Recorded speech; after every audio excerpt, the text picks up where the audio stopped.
Vous le savez, nous vivons de plus en plus longtemps et en bonne santé. La France, comme ses voisins occidentaux, voit sa population vieillir et doit faire face à de nouveaux enjeux. Outre les questions démographiques, les problèmes d'activité et d'emploi des seniors et bien sûr de financement des retraites. Mais nous allons voir que ce phénomène de vieillissement apporte aussi son lot d'opportunités. C'est l'objet de cette nouvelle émission, L'Or Gris.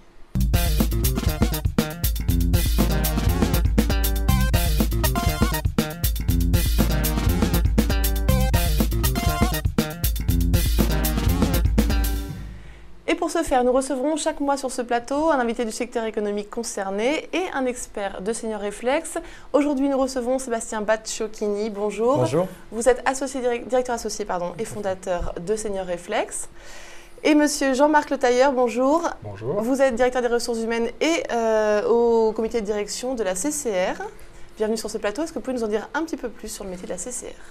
La Caisse centrale de réassurance, ou CCR, est une société anonyme détenue à 100% par l'État. Elle fait deux types d'activités. Une activité de réassurance des risques de marché, donc comme n'importe quel réassureur, et une activité de réassurance des risques exceptionnels avec garantie d'État. Comme risque exceptionnel, on peut citer les catastrophes naturelles, dont on entend parler régulièrement dans la presse.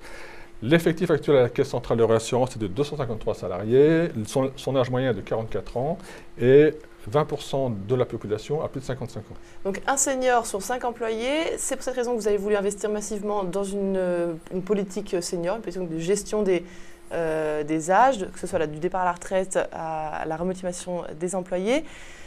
Quels sont les enjeux auxquels vous êtes confrontés aujourd'hui ? Alors donc nous avons le premier enjeu donc, démographique, comme je l'ai indiqué, et le second enjeu, c'est la modification de la loi sur l'âge de départ en retraite. Ce qui fait que ces deux types d'enjeux me posent trois grands problèmes, dans lesquels je vais essayer de résoudre. Donc comment renforcer la préparation et l'anticipation des départs en retraite de mes salariés, comment limiter la perte de capital liée à ces départs en retraite, et une question un peu plus stratégique qui est de me dire, puisque les salariés vont travailler davantage dans l'entreprise, quelle politique RH mettre en place pour entretenir la motivation de ces salariés tout au long de leur carrière. C'est dans cette optique que vous avez fait appel donc, à un acteur extérieur pour vous aider à mener cette politique des ressources humaines à l'encontre des seniors. Vous êtes donc tourné vers Senior Reflex. Sébastien, rebonjour. Est-ce que vous pouvez nous expliquer un petit peu le métier de Senior Reflex ? Oui, Senior Reflex est une société de conseil de direction générale qui a été créée par un pool d'associés qui partageaient un certain nombre de constats et convictions. Deux, essentiellement. La première, c'est que l'expérience des seniors est un actif de grande valeur pour les entreprises et de manière générale pour la société. La deuxième, c'est que contrairement à un certain nombre d'idées reçues, on imagine parfois le senior un petit peu râleur, fatigué, égoïste.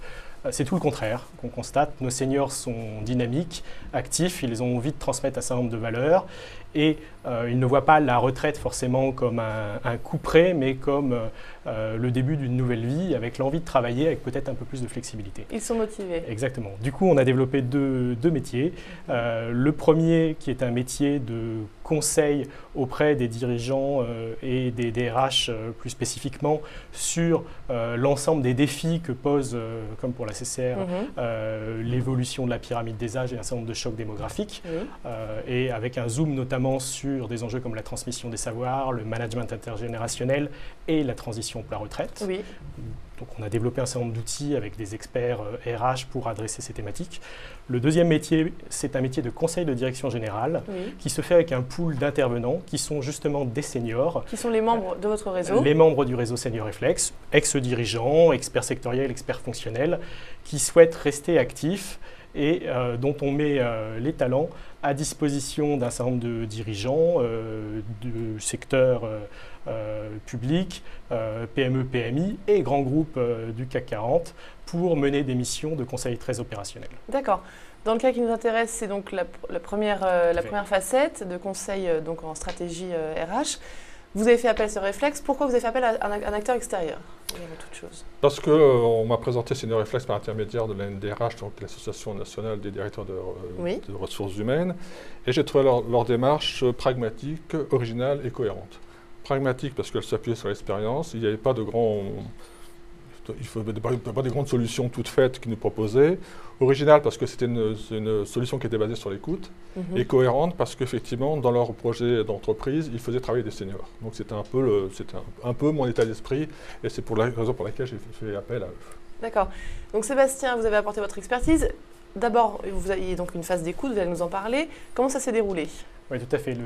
Une des clés de réussite de ce type de projet, c'est de coller, de s'imprégner de la culture, des métiers, des spécificités de chaque entreprise. Alors pour la CCR, en l'occurrence, on a privilégié avec Jean-Marc une démarche d'écoute avec un premier panel représentatif de la société, avec bien sûr des seniors, mais aussi des plus jeunes, des anciens dans la société et des embauchés récents, tout à fait, des membres de la direction, bien sûr, des représentants des différentes Et donc strates. là, vous avez fait émaner plusieurs problématiques. C'est ça. À travers un travail d'écoute individuelle, sont ressortis un certain nombre de priorités, une sorte de 360 des enjeux, notamment la transmission des savoirs sur un métier très précis, les souscripteurs en l'occurrence.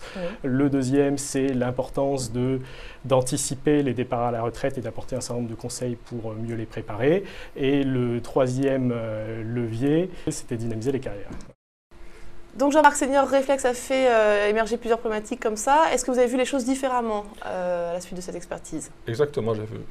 Notamment, je me suis aperçu que dans la population qui avait été auditionnée, il y avait deux grandes catégories.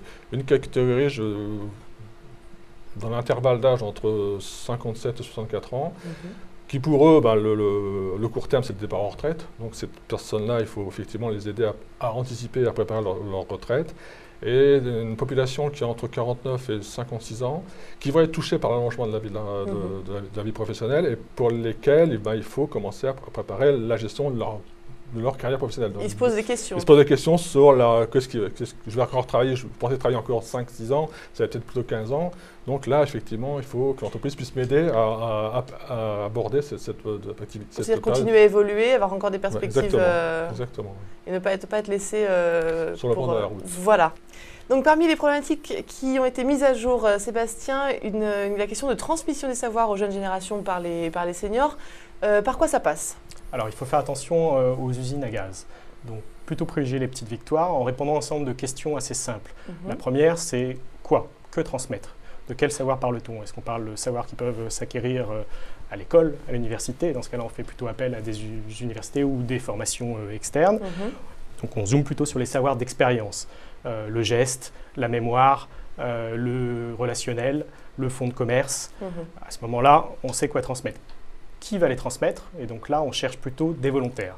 Plutôt que de pousser la machine, il y a des opposants, des gens qui disent « moi je ne veux pas transmettre ». On va s'appuyer sur les volontaires et essayer de faire boule de neige. Alors ce n'est pas parce qu'ils sont volontaires qu'ils ont forcément les compétences pour transmettre. Oui, parce que la pédagogie, tout le monde n'a pas les compétences. Donc il faut les aider, l'humilité, la pédagogie et aussi la remise en cause. Parce qu'il y a un certain nombre de savoirs qui peuvent être devenus plus ou moins obsolètes. Il y a des nouvelles technologies, il y a des choses, donc il faut des gens capables de dialoguer avec des plus jeunes et de créer ce lien. Et qu'il y a une double transmission finalement. Exactement. Alors, et ensuite, une question là plus complexe et plus stratégique qu'on a abordée avec Jean-Marc Le Tailleur, c'est à qui transmettre. Bien sûr, on pense aux jeunes générations, mais ce n'est pas évident dans la société. On peut vouloir créer des passerelles métiers, aller débaucher un certain nombre de gens plutôt quadras, quinquas, sur le marché qui vont sont arriver déjà avec compétents sur cette... Exactement. Et donc, on va leur transmettre des choses plus ou moins subtiles, plus ou moins différentes. Ou même identifier les acteurs qui vont rester dans vos services, en fait. Exactement. À partir de là, une fois qu'on a cette vision un peu stratégique de l'évolution des métiers aussi, parce qu'on peut vouloir plus ou moins pousser un métier, notamment la CCA, il y a beaucoup de métiers, on sait bâtir un certain nombre d'approches, de formations, de systèmes de tutorat, de coaching. On parle beaucoup de tutorat, mais il y a du coaching, il y a des jeux de rôle, et donc on a créé cet ensemble dispositif qui peu à peu crée l'appétit, fait des émules et permet de s'élargir à l'ensemble des métiers qu'on souhaite transmettre. Et suscite l'intérêt. Exactement. Jean-Marc, comment ça s'est passé ? Très bien, donc pour l'instant nous en sommes à la première étape. La première étape qui répond à mes deux premières questions, c'est-à-dire comment renforcer la préparation et l'anticipation à la retraite des salariés et comment limiter les pertes de compétences. Donc c'est les deux premières questions auxquelles on va penser, mais on se voit très bien à travers ces entretiens, comme l'a souligné Sébastien, que ça va nous servir à monter ce qu'on appelle une gestion prévisionnelle des emplois, c'est-à-dire un GPEC. Donc là, nous en sommes encore au stade balbutiement, il y a encore beaucoup de travail, mais ça répondra à ma troisième question stratégique. Donc savoir de quel métier aura-t-on besoin à la CCR dans les 10 prochaines années et avec quels hommes on pourra le faire, hommes ou femmes. Et donc pour accompagner ces hommes et ces femmes, Senior Réflexe vous accompagne depuis 1 an maintenant. Quel bilan tirez-vous, Sébastien ? Le premier bilan, c'est qu'à la CCR, on a des gens vraiment de bonne volonté qui ont le sens de l'intérêt général. C'est-à-dire que les seniors sont soucieux de transmettre, la problématique est prise en compte et il y a un fort soutien de la direction générale, ce qui est très appréciable. Ce qui est important, il faut que ce soit impulsé de toute façon par la direction générale. C'est une clé, sinon ça ne peut pas fonctionner. Les gens n'y croient pas, il n'y a pas de crédibilité dans la démarche. C'était un point préalable essentiel. Le deuxième enseignement, c'est que l'allongement de la durée de la vie professionnelle impacte beaucoup de processus, comme le disait Jean-Marc, et il faudra s'y adapter, et c'est vrai pour beaucoup d'autres sociétés d'ailleurs. Et il faudra prendre ça en compte dans chaque département, je suppose, de l'entreprise qui va être impacté par la suite.